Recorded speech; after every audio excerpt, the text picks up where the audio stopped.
Good morning. My name is David Gonahasa, and I lead the team at Tripesa. And what we're doing is trying to help MSMEs in tourism and hospitality get online, sell online, and manage their businesses. And I know what some of you may think, too small, too niche. But tourism means this for Africa. It's $35 billion a year. This is 2019, 7% of GDP on the continent and 24 million jobs. Now that's an important space, and it cuts across things like transport, car hire services, F&B, restaurants, events, hotels, lodges, connectors like tour operators, travel agencies, and trinket sellers. And what's interesting is less than 20% of this space is digitized. And more importantly, most of these guys have a computer, have a smartphone, and are able to actually do some kind of thing online. The biggest challenge they have is it's just very difficult for you to get these small businesses online because it's either too expensive to build a website, it's too expensive to build booking links, or very complicated. It's because you can't get online, it's also very hard to accept payments online because you can't do integrations to all the really cool APIs out there in the industry. And lastly, it's very expensive to run cross-border payments and other things in this space. Now, there are a number of solutions that sort of do something close to what these companies need, from no-code website builders to payment systems. But many of these are either too expensive, insufficient in terms of the need, or too complicated. And I keep saying this, ask your tourism friend how easy is it for them to run their business. We know this because we've been in tourism for a while, we know the continent, and know the challenges very well. What Tripesa is doing is creating access to channels to help these companies get online, sell, and manage their operations. Access to sales channels, build no-code websites, build booking links, booking buttons, build what you need to be able to distribute your product. Add channel management to it so you can actually be found. In addition to that, access to payments. You don't need to integrate a fancy API. It comes within the solution that you get. And this is the really cool thing about what we're building. We found a smart way to acquire many customers in a very high transaction volume area at a very low cost and be able to build a very strong fintech layer on top of this. And lastly, business efficiency, CRM, data management, and ways to run your business. Think Shopify for tourism, but better because we know exactly what the market needs. We're 6 months in since we relaunched our platform. We've done 43K in revenue. We have over 500 signed up users who we acquire through industry partnerships. Again, this industry is very well organized. So industry partnerships with apex bodies and governments are willing to cover our cost of customer acquisition because guess what? It's the time to recover post-COVID. And lastly, we're in 2 markets, Uganda and Kenya. We've gone through a validation phase and we're doing pretty exciting. This is the team. We have lots of experience. Personally, in fintech, I led Mobicash Africa, one of the fast telco agnostic payment platforms. And for the last 10 years, I've been in tourism, building marketplaces. So we know exactly what we're saying. Raymond joined the team. He's been building tech for governments and also built Palmcash in Rwanda. Muthuri, who many of you may know in this room, has been in the tourism space for a number of years, building turn-up travel, and he's joined us to lead the operation in Kenya and also commercial across Africa. And lastly, Lois, who is bringing organization to the team, a banker with Stanbic Bank, and she led the tourism initiatives that we're doing with the Stanbic Incubator. We're not looking for much. We did raise a pre-seed round, we built a great platform, we need a bit more validation. In particular, what we're trying to validate is as much as we've helped these companies build great websites or great booking links, how do we help them push their marketing forward? And that's what we want to do. But this will also help us get to 1,000 customers, be able to strengthen the product that we need to, and lastly, support marketing and customer acquisition for the platform. Thank you very much, and we think that we can unlock the true value of tourism in Africa. Thank you. Amazing. Actually, while you're talking about post-COVID recovery in tourism, I think tourism did the best in post-COVID recovery because we surged in numbers of arrivals from inbound travel, way better than any other industry in Kenya compared to financial services, logistics, and all these others. Tourism performed pretty well, so this is a good move. Just a comment to that. What COVID did for the continent was unlock new source markets. Sure. So moving away from your typical inbound markets and being able to grow a very resilient domestic customer.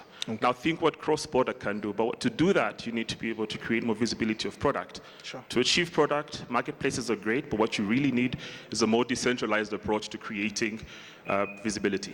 Yeah. All right, time now for questions. Judges, take it away. I do have a question. Thanks for that. You mentioned a couple things that I think I caught. You said you relaunched the platform. It's a pre-seed extension. Yep.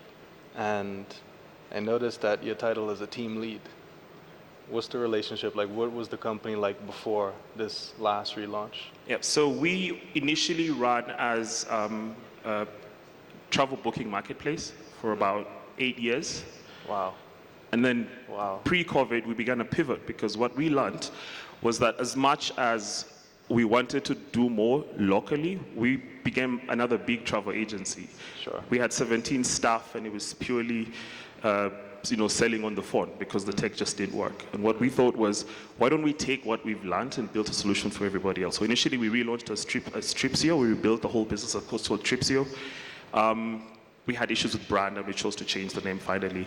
When we got the pre-seeding, we're able to really build up and ramp up the platform and commercially launch in June last year. You coming up on a decade. From experience, yes. Wow. So this is a whole new, this is a new venture. Sure. Yeah. But then in terms of industry experience, yes, it's almost 10 years. Why team lead? Because I think to be called CEO, you should be making lots of money. I know. I tried that, but it confuses people, but I think that's the right thing to I do. understand, yes. But then, yeah, definitely I could call myself the CEO of the team. I think that it's easier for us to do that. You lead the team. Yes. That's clear. Thank you.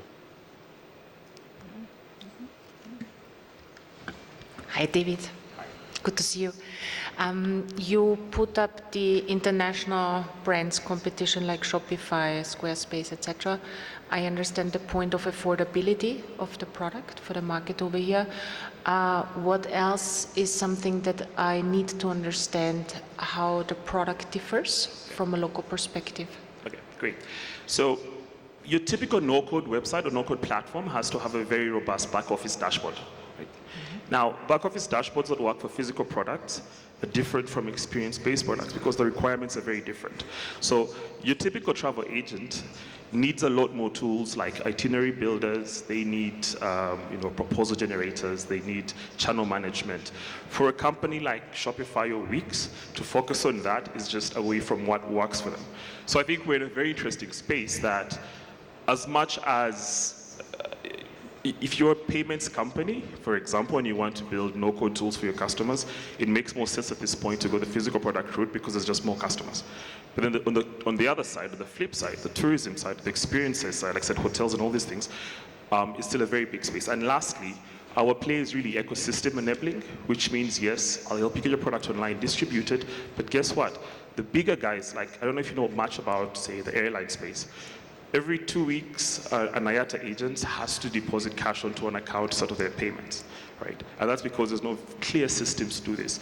If we're collecting payments on behalf of the agents, it's easier for us to settle payments with the bigger players. So from a scale perspective, there's so many ways to build into this. And like I said, and I'll reiterate this, all we've done is figure out an easy way to acquire customers in a high-value space that not many people understand, and build a very strong fintech layer on top of that. Yeah, I really like the industry focus and how much you dig into that one. So congrats on that one. Thank you. I'll be expecting a check after this. David, nice presentation, by the way. Funding. What else do you need to bring this solution to different markets? Because I understand you're currently focusing on 2 countries. What would it take? So there's markets like Egypt that are potentially much bigger customer, target markets. What we are learning though is that because of the limitations in level of literacy of many of the people doing tourism, the cost of customer acquisition goes higher because we have to do a little bit more training and work with them that way. And I think the beauty is that we're able to attract government interest or development partner interest. We've done a couple of deals with some organizations, and we believe for a fact that for the first year of acquisition, we probably will run a lot more partnerships like that, and then eventually, of course, have snowball effect with more marketing. Thank you. All right, thanks for your presentation. Could you talk a little bit about the unit economics of your business? Yep. So we charge $180 a year or $20 a month, so discounted to be able to acquire the platform. Cost to us in that case is very negligible.